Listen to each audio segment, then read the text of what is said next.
Welcome to Dance Moms Junkies. I'm Kenzie. And I'm Peyton. And we're Dance Moms Junkies. Well, maybe just a little. Get up, get on the floor. My world is with my girls.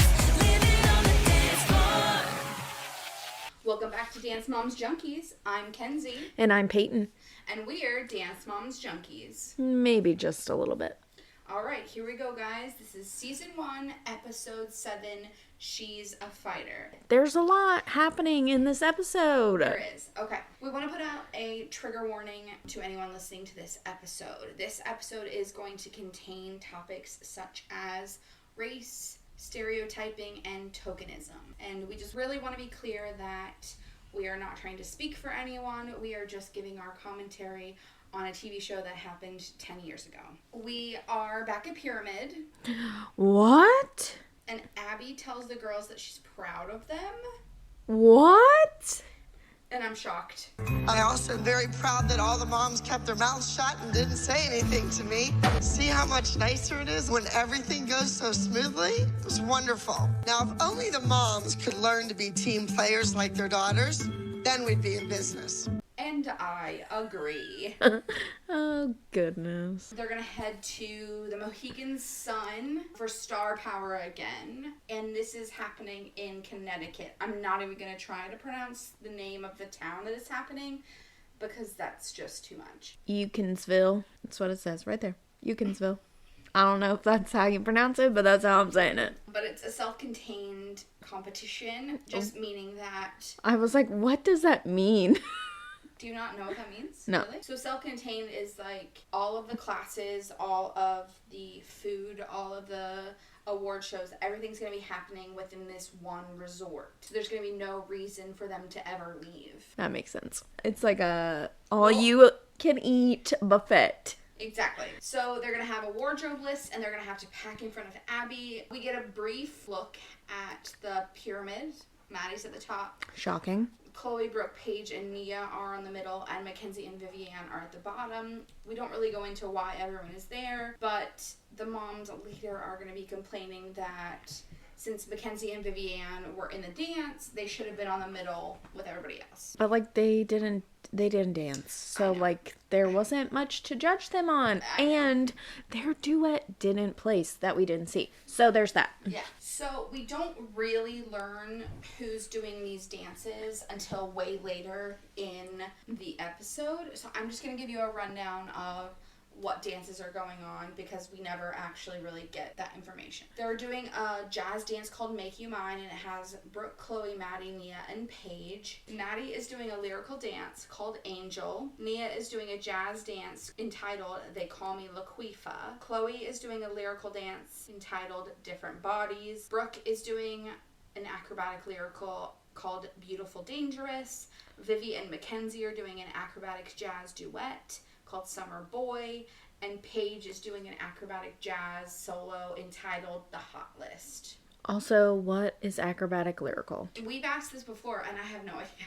I have no idea. Please tell me what it is. I still would like to know. We're 7 episodes in, and I don't know what an acrobatic lyrical solo is. It's an acro dance to a slow song. Also, I don't understand, like, more power to you, people that flip and do all those things, but, like, your girl can't do it. No, I completely understand what you're saying. Then we see them go into ballet class, and Abby is smacking Maddie's hand to see if she's really engaging her core and using her back properly to hold her arm in position. And I'm just telling you, 5, 6, 7, 8, I got some flashbacks. I seriously flashback so hard to being 12 years old in a ballet class from someone who was part of the Moscow Ballet, and he would just smack our arms and our feet with towels, with rulers. And then we learn that Kenzie doesn't want to dance anymore because apparently it's all about the other girls, and I relate to that, ma'am. And I also Ma'am. I can't say I blame her. It's always about the older girls, and Yeah. I totally relate. Kenzie, me and you have a lot to talk about. But my advice as a dance teacher, you moms need to step up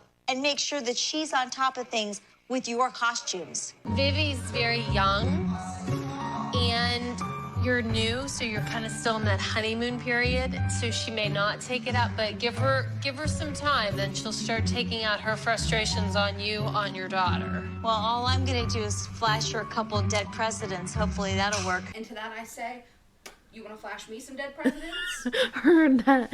Kathy, I'm here for that dead president stuff. Give it to me. Yeah, I'm just saying, I will be a lot nicer to you in these episodes if you want to flash me some dead presidents. Now it is 4 days to the competition. I'm doing this dance called Angel for my grandmother Bobcha, and I hope that she is proud and I know that she is watching me from heaven. I really do love this dance. yeah, same. I always have. Yeah, same. If you listeners don't know, our mother died of cancer a few years ago. So while we joke about it sometimes because that's how we deal with things because we're awful people, Yeah. we also can relate to this. So Yes. Many times through these notes I have, like, I really, really feel this. This episode makes me feel close to Melissa. yeah, and this is honestly like the first episode that you really kind of get to know Melissa and Maddie not as like super competitive people. They're like they kind of like dig deep into them this Yeah. episode. Yeah. Just like they did last episode with Christy, they're doing it this episode with Melissa. Absolutely. I think this episode really humanizes Melissa for me, especially after losing our mom to cancer. My mom was diagnosed with cancer when I was really young, and my mom meant the world to me. Her and I were close, just like Maddie and I are. I have to say, like, I feel that because mom was young when she died. Our mom, I mean, she wasn't even 60 yet. She was, Yeah. you know, 2 And- weeks shy of her 60th birthday. And we were really close. We're a very close family, so it was hard. it was It's still very hard. Yeah. And I absolutely understand. I really understand that instinct that Melissa talks about. When something in your life happens, you gotta reach for your phone to call your mom, and you remember Oh my gosh. she's not there. I literally do this every day. Every single day I do this. When I look at Maddie, I see my mom because my mom had the blue eyes that Maddie has. And I always say to her, my mom gave me you. When she left me, she gave me you.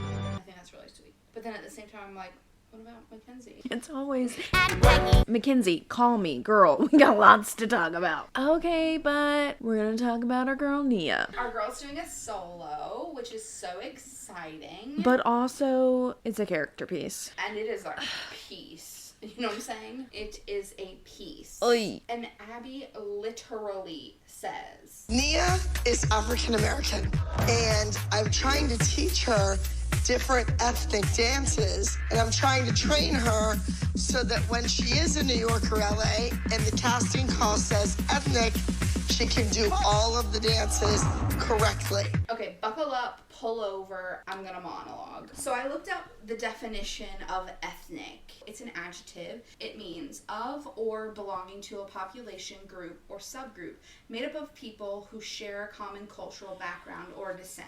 So literally everyone is ethnic.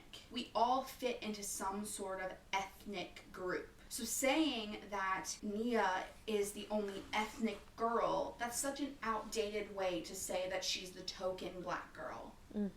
And it hurts my heart because it's so clear that that's what Abby's saying. To that I have to say, this is not it. This is not the way that we help Nia become a fully realized dancer and human who is African American. So instead of you, Abby Lee Miller, a white woman, having no ability to teach these, and she's not doing these professionally. Abby doesn't know these dances. She doesn't come from this culture. They're just, you know, a couple dance steps to her. How is she going to teach her these styles from a chair? How about you have someone who is a professional in this style come and teach her? Or all of the girls. I don't see why all the girls can't benefit from learning different styles of dance. I remember some of my absolute favorite classes were from one of the professional ballerinas that was originally from Ecuador, who had also trained and performed in other styles of dance. We did salsa, flamenco,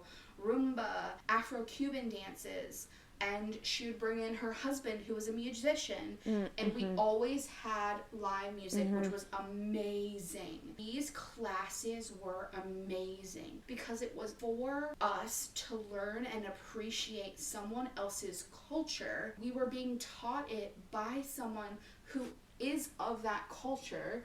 The music was accurate, the dance steps were accurate, the passion was there from our teacher.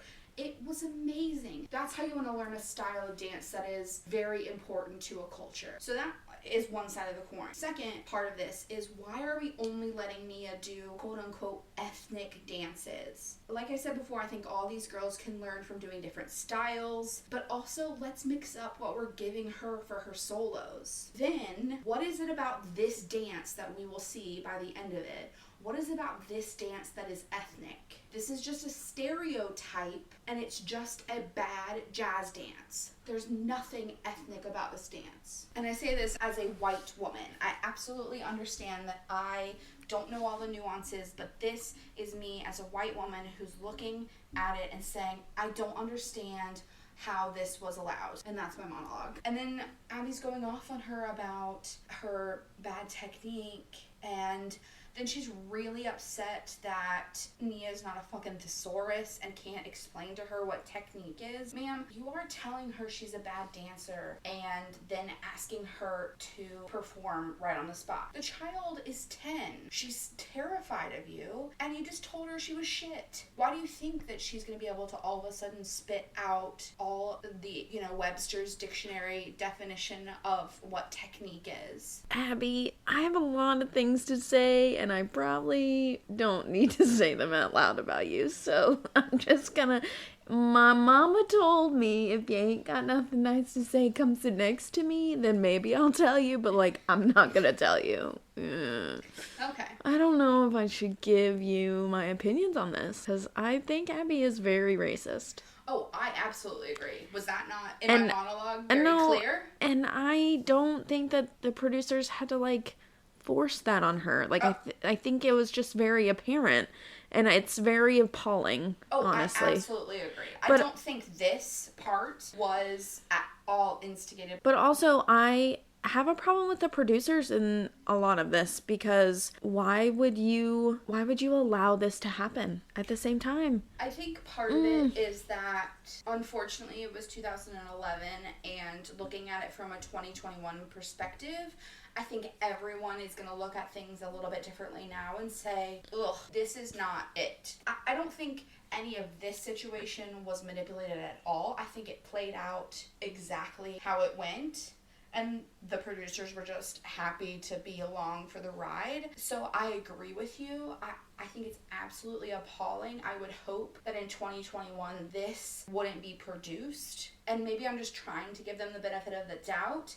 I think when you know better, you do better. I hope you're right. And we've all done a lot of growing in the last 10 years. I really hope you're right. But on some hands, I don't know if I agree with it. Okay, that's fair.